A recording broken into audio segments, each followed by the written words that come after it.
For chapter 12, we're going to go through more of the administration of benefits.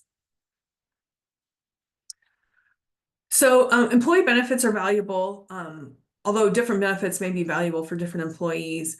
Across different surveys, and this has been true for a few decades now, medical benefits are ranked the most important for most employee groups, and that's because medical benefits are often the most costly for organizations to provide, but also the most costly for individuals to try to find, especially if they have dependents that have to go onto their medical, like their health insurance, for example. One major concern is that employees are often unaware of benefits that might be eligible to them, or they undervalue the benefits. They don't realize how much their employers are paying for those benefits. This should not surprise you if you've ever had a job, because especially if you worked for a large employer, you just may not be aware of all of the things they provide because they're a very large employer. They can provide lots of different benefits with the idea that not every employee will need all of those benefits. In terms of undervaluing, not very many people go into their paycheck to look at how much the organization's been paying for benefits, or it's not easy for people to find that information. And so they don't realize, for example, with health insurance, lots of organizations pay a much larger part of the health insurance costs than employees will pay. So employees are just not aware of how much that health insurance is costing total, but especially not costing their own employer. We also can provide employee choice as one way to kind of deal with that undervaluing or unawareness of employee benefits. So what employee choice does is it allows employees to have a selection of different benefits. And often these are things like cafeteria plans, where you're given a certain amount of money as an employee to spend, and then you're told, here are all the benefits available, here's how much each one of them costs. Put together a package for yourself that's at this price point or below, and then that's what we'll provide you. So employers have to plan and design this benefit program and provide lots of different benefits if they're going to give employees choice. And then they can also change the price of those choices from year to year as those actual benefits are increasing, usually increasing in price. What this forces employees to do is when you have to make those kinds of choices, because you have to make your own plan, you actually will read more about those benefits and do a little more research, and you'll be more engaged in the process of figuring out what those benefits are, which makes you just more aware of all the benefits that are available to you.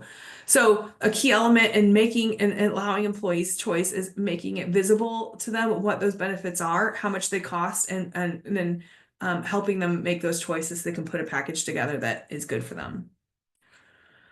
In designing benefits and planning for the system that you're going to have in terms of benefits, this goes back to the very first chapters of our class. This is part of your strategy. So you have to figure out how much you're going to spend on benefits and what those benefits are going to be based on the strategy you have.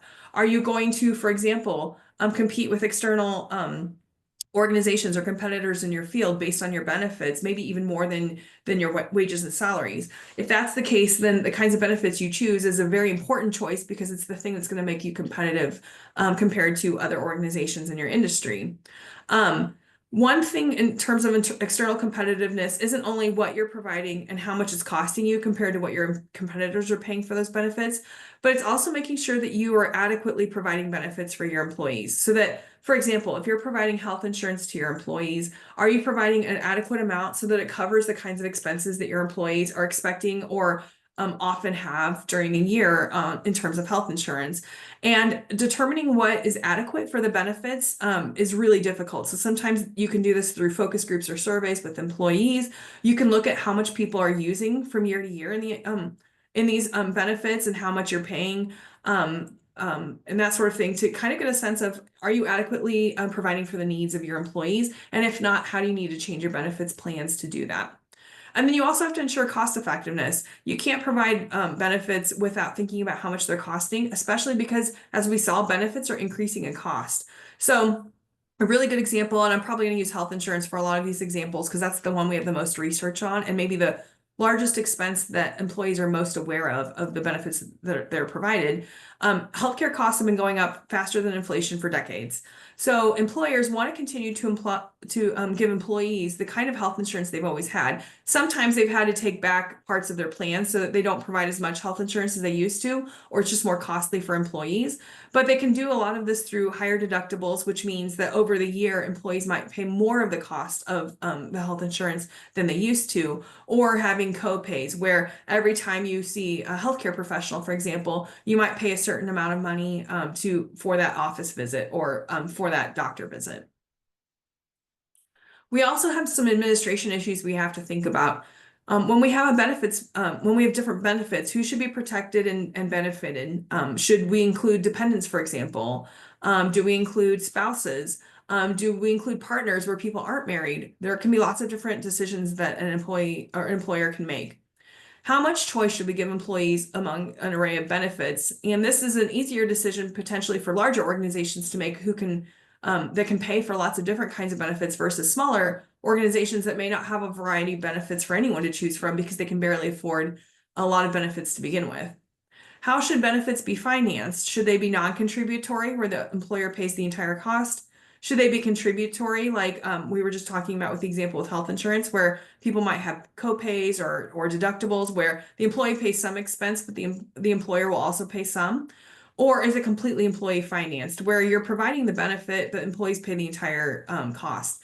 That may not sound like a good benefit, but remember that one advantage of benefits in organizations is that you get group pricing by buying as an organization. So for some employees, they may be willing to pay things like dental insurance completely on their own if it's provided by their employer, because the benefit that the employer provides is a lower cost as a group dentist plan, for example, than it would be for that individual to go find their own plan, their own dentistry plan or dental plan on the market. So that is where employees might be willing to pay the entire cost because they're getting a benefit from being from their employer providing that benefit.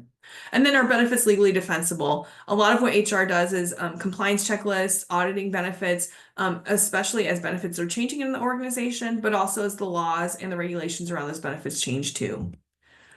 So we have lots of components of our benefit plan we have to think about.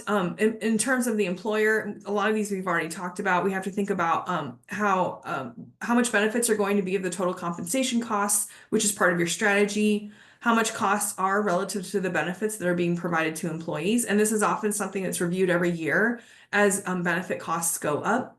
What are competitors offering, and are you competitive in terms of the benefits you're offering employees? Are those benefits attracting new employees, the kinds of employees you want? Is it retaining your top employees especially? And is it motivating your employees to want to stay with your organization and do good work? And then what are those legal requirements around those the benefits you offer? For employees, there are a couple different factors that are important in considering benefits. And some of you have probably had these same thoughts yourself as you're choosing between employers, for example, if you got more than one job offer. One is equity. So how fair are the benefits that you're receiving compared to other people, maybe in the organization, but often competitors, other employees, and competitor organizations within the same industry. So if everyone else is getting healthcare and then your employer doesn't provide health insurance, that's likely to not attract the kinds of employees you want because it will seem inequitable that they're not being provided health insurance, even if it's very costly to them compared to what competitors might be providing their employees. The other thing is demographic characteristics. So there are different kinds of demographic groups that might have concern or a need for different kinds of benefits. Our book talks about two that the research has found to be pretty consistent. One is that older employees tend to want pensions or retirement plans of some sort. And the other one is employees with dependents. Dependents are usually children, but they could be other family members as well. If you have dependents, you're more likely to want health insurance through your employer because it's much more cost effective than finding your own plan. And so all of those considerations lead to us choosing a benefits package in our organization. And again, that package will change from year to year often. So we have, so then once we have this benefits package, we have to communicate it. So we have to think about what we're communicating and to whom, how it's communicated and how frequently. And part of this is because if our employees are unaware of the benefits we're providing, or they're not taking advantage of all the benefits they could be, then we're not actually maximizing the benefit that employees could get from our benefits package. So we one way that we communicate this to employees is during orientation. We often have employees not only having to choose benefits if they have a cafeteria plan where they can choose those benefits, making those initial choices, but also learning about what the benefits are. And often that's a way to sell yourself, like you made a good choice in coming to this employer because we actually have very competitive benefits compared to our competitors in the industry. Another method is the Employee Benefit Handbook. This is often used by employers, especially during open enrollment, which is once a year. Open enrollment allows employees who are already getting benefits from their organization or their employer to make new choices. So if you say you something happened and you want a new insurance plan because you're going to adopt a child and you want to make sure that you have one that pays very well for dependents, then that open enrollment allows you to change your insurance plan without any cost to you. So that employee benefit handbook then can be really helpful for employees who are learning about what all those benefits are, the differences among the different kinds of plans they can choose from, especially during open enrollment when employees always have the opportunity to do that. And then this last slide is the cost containment strategies. I just wanted to go through this quickly because I don't think the book did a very good job of explaining some of these.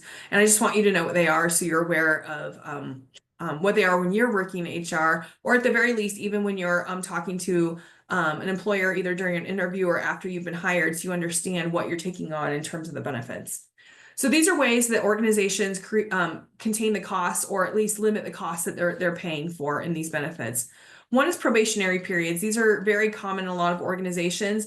A probationary period doesn't allow new employees to be part of the benefit or to receive that benefit until they've been in the organization for a certain amount of time. So everywhere I've ever worked, for example, had a probationary period around the health insurance. And usually it's like a month or 90 days, some amount of time that you have to have worked at that organization before you can get the benefit. And the idea there is not only to contain costs, but you also don't want employees who say they need a major surgery and need health insurance. They're getting the job just to get the health insurance. They get the surgery and then they leave your organization very quickly thereafter without them having actually worked enough to pay off, the cost of the benefit to the employer. We also can have benefit limitations where you just don't provide as much benefit as you used to. This is something that's happening with health insurance. It might be as compared to other employers within your industry as well. There might be some limitations because that's how you're containing the costs so that it keeps it low for your employees. You might have co-pays where you have to pay, for example, if you have a doctor's visit, you might pay, I think I pay $25 every time I go to the doctor that's outside of my annual physical. And that's just a way to contain costs as well for each of those visits.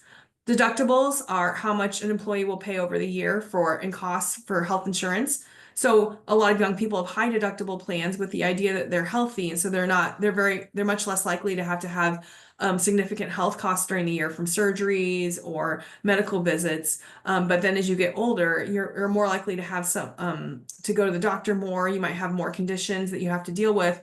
And so you might want a lower deductible plan where you pay out less over the year for your total health insurance before insurance starts paying the full cost. You can get competitive bids for program delivery.